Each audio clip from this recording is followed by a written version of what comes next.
Hello class, and welcome to 3.2C lesson on linear equations and transformations. Please pay full attention to this video as this is probably going to discuss some new concepts for you. So let's take a look. Without graphing, explain in words how the linear equations y equals x plus 1, y equals x plus 3, and y equals x minus 3 compare. Okay, so I think the first thing that you want to notice is all of the equations have the same coefficient of x, right? They have the same slope. So all three equations have the same slope. That's the first thing, right? We also notice, class, that all three of the equations have different y-intercepts, right? All three equations have different y-intercepts. They all start at the same or at different points, right? And for this reason, class, all three, the lines are parallel. Parallel lines just mean that they have the same slope. Wow, the lines are parallel. Sorry. The lines are parallel. They have the same slope, but they have different y-intercepts.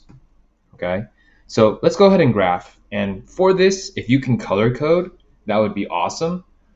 Just so you can distinguish between the two. I'm going to color code the first equation with equation 1. I'm going to use red for equation 2. And let's go ahead and use lime green for equation 3. Okay, so let's go ahead and plot all three of these. Let's see what it looks like. And let's see if what we expect is happening, right?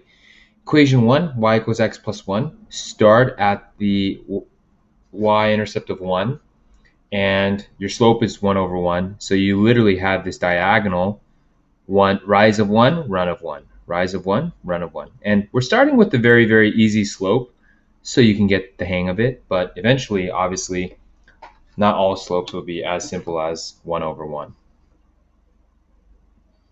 And just make sure that your line is very, very straight. And just connect. Okay, y equals x plus 1 is right there.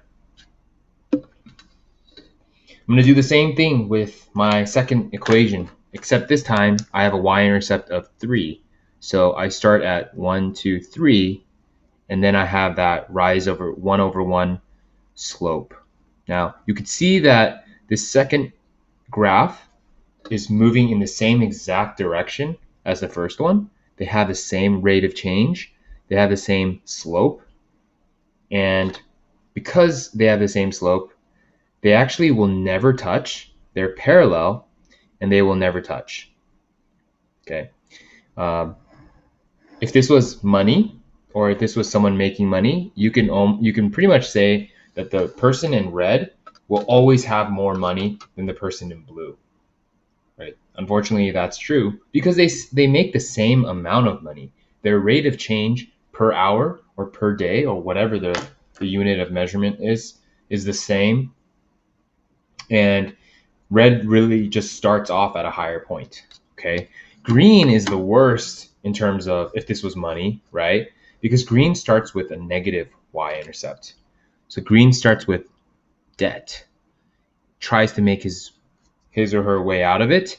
It eventually does, and then starts to have some positive gains after that. But overall, green is the lowest and will always be the lowest because the rate of change is the same for both or all three lines. Okay, write a different equation that would be parallel to these lines. What do we notice about parallel lines, right? So I want you to write this down. Parallel lines must have the same slope.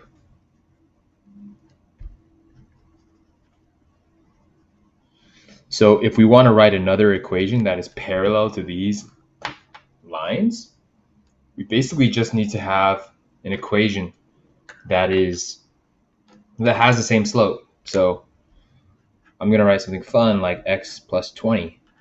One of my favorite numbers is 20, and I'm just going to use that as my y-intercept. You can tell this is parallel because they have the same slope but different y-intercept. Describe the movement of a line when b is increased or decreased while n is held constant. So essentially, class, if you change the y-intercept but you make the slope the same, all you're really doing is shifting the line, right? You're vertically shifting the line. So I'll write a change in the y-intercept simply vertically shifts the graph. It can be positive or it can be negative, but it's basically a vertical shift. We call this a translation.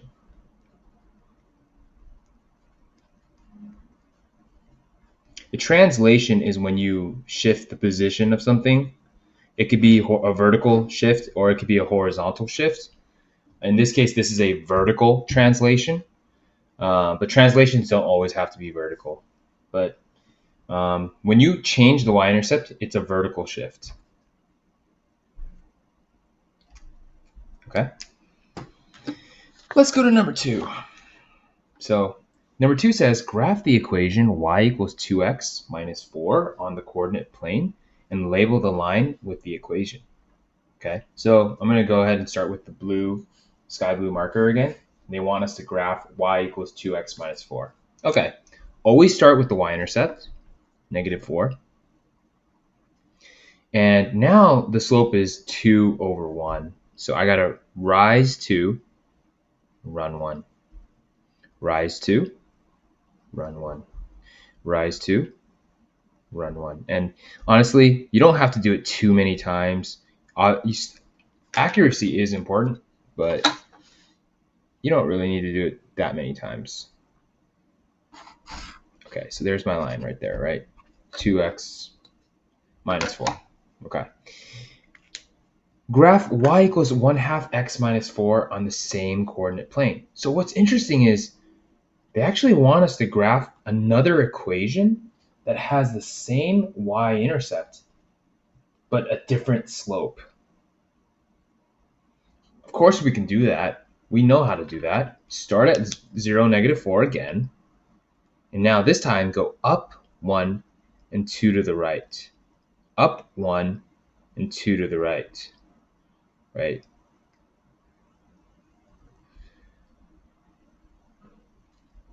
And you could see that they have a point of intersection at the y-intercept, but they have totally different slopes.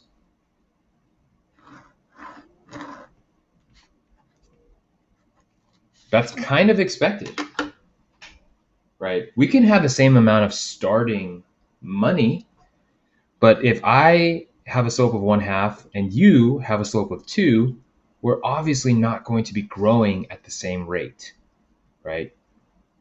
Compare the graph of y equals 1/2 x minus 4 to the graph of y equals 2x minus 4. What do you notice?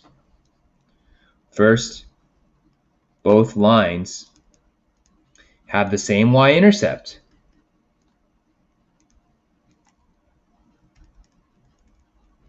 Right? We both start at the same point.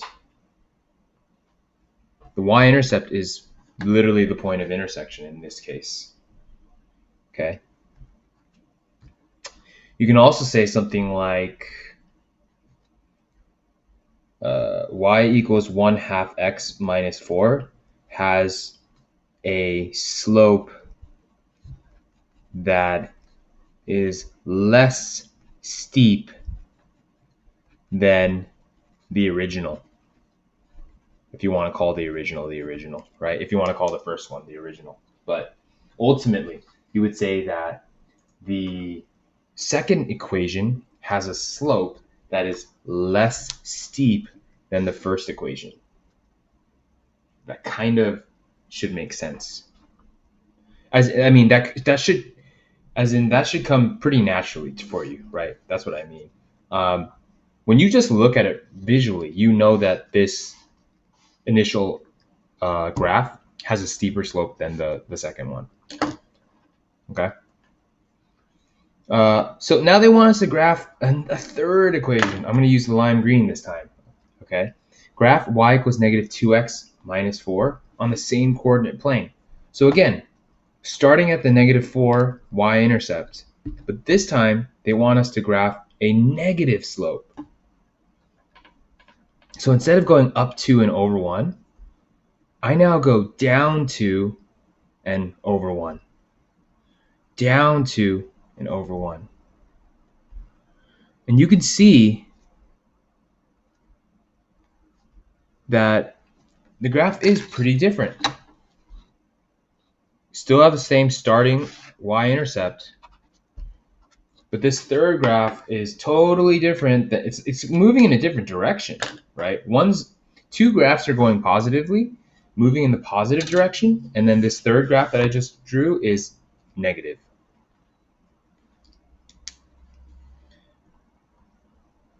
Okay, so you would say the third line starts at the same y-intercept.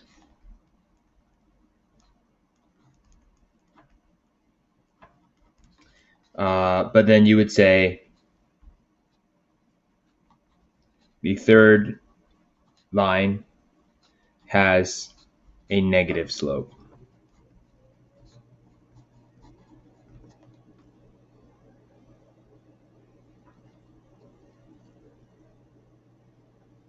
They all have the same point in common, which is the y-intercept, but they all also have totally different slopes. Again, that was expected. You could have noticed that just by looking at the equation. You didn't actually have to graph that to realize that, because if you just look at the slope, that will tell you that they will be moving in different directions.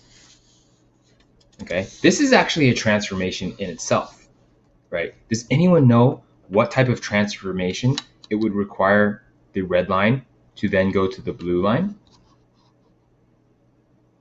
It actually starts with R.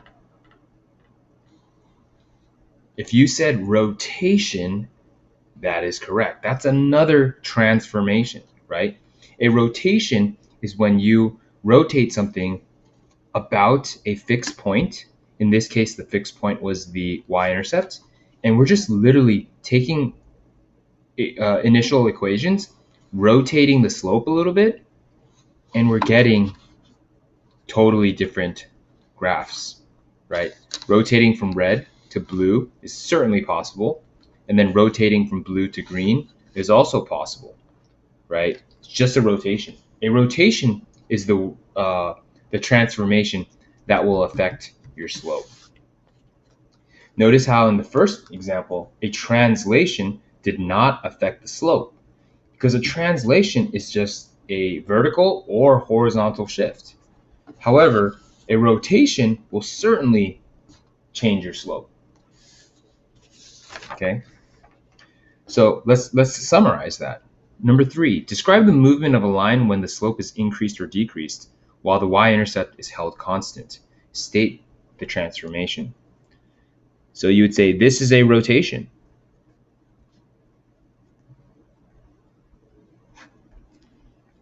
A rotation maintains a potential point, a fixed point, I would say a fixed point. In this case, it was the y-intercept, i.e. y-intercept. And gradually changes the initial slope or the slope, right? A rotation will just continue to change the slope of the line. It will go from flat slope to steeper, steeper, steeper, steeper, steeper, steeper until it finally reaches vertical. And then it starts to go negative slope, negative slope, negative slope, negative slope until it reaches a horizontal zero slope again.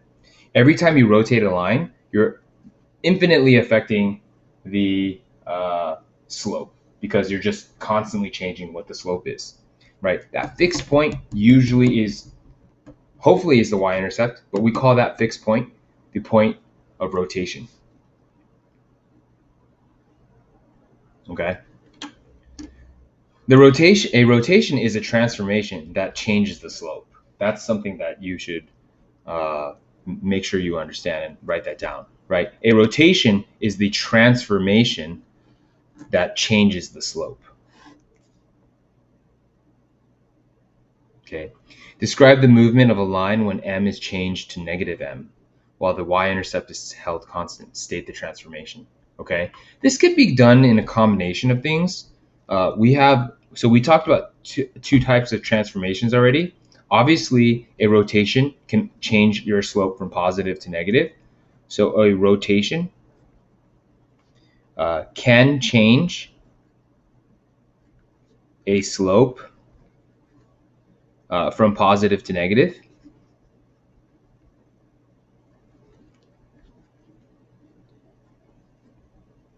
Additionally, a reflection can also do this.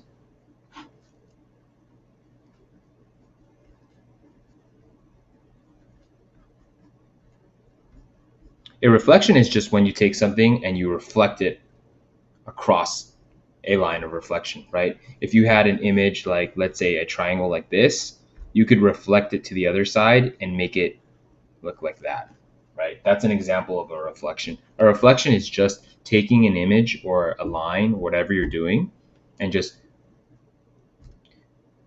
switching it to its other counterpart, depending on where the line of reflection is, to its negative counterpart.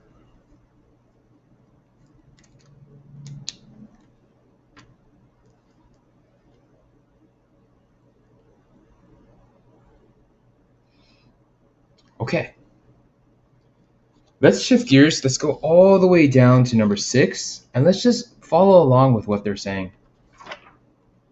Okay. So number 6 says, write a new equation that would transform the graph of y equals 3/4 x plus 5 as stated. Now, whenever you are given a function to start with, go ahead and call this the parent function. A parent function, class, is basically the function that you start with. Okay, it's your initial function. They might want you to do something to your parent function, which is what we're going to see in these 3 examples. But the parent function is always the initial function, the starting function.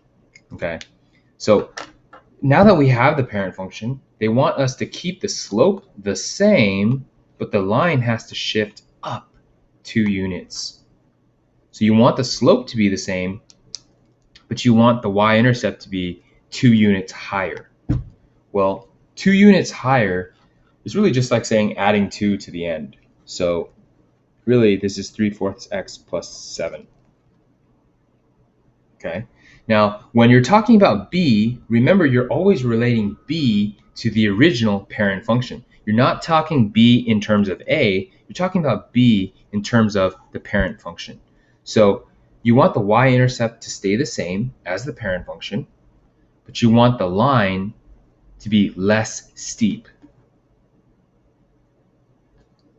Remember, class, less steep just means you need to have the slope to be and have an absolute value that is smaller than 3/4.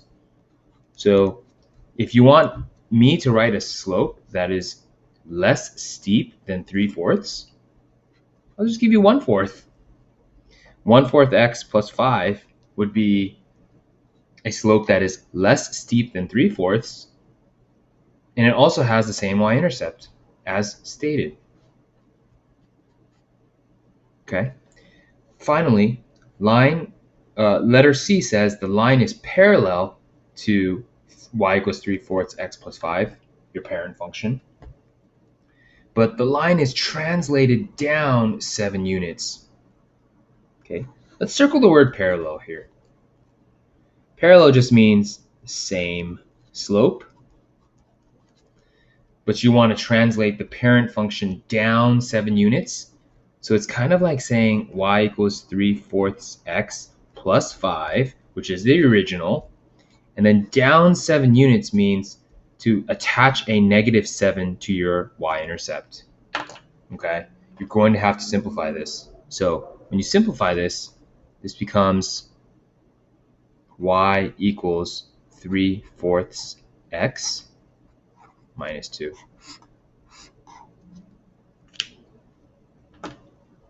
Okay. With time and with practice, all of these words and all of these phrases will make more sense. It will become easier to understand. You just have to be more familiar with them. Okay. The next few pages, class, will ask you to do certain things like this section. So let's go ahead and let's take a pause break and let's try the next 2 pages on our own and discuss as a class what the answers should be. Thanks for watching.